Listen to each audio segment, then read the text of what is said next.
Couchés au sol, des citoyennes et citoyens militent au nom d'Extinction Rebellion, un mouvement de désobéissance civile pour dénoncer l'inaction du gouvernement belge en matière de climat. On pense que la désobéissance civile non violente, c'est une stratégie pour essayer de convaincre les politiciens de vraiment agir, parce que le moment est maintenant.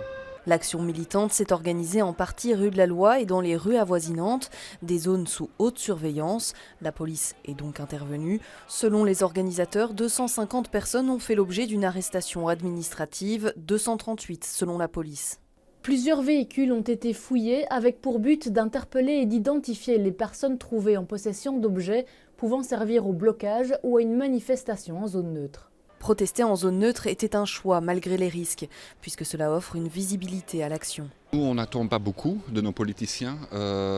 Cette action était pour dénoncer les mesures qu'ils prennent aujourd'hui.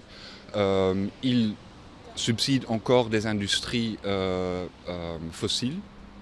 On voit avec les centrales de gaz de notre ministre Van der Straeten, on voit ça avec le pipeline entre la région de Ruhr et le port d'Anvers et un tas d'autres exemples.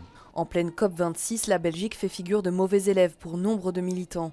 Ils dénoncent le fossé qui se trouve entre les paroles et les actes des politiques et appellent à la mise en place d'un parlement citoyen. C'est un parlement qui consiste de 101 citoyens belges qui sont tirés au sort et qui sont représentatifs de la diversité de la population. Donc il y a des riches, il y a des pauvres, il y a des Bruxellois, des Flamands, des Wallons, il y a des vieux, il y a des jeunes.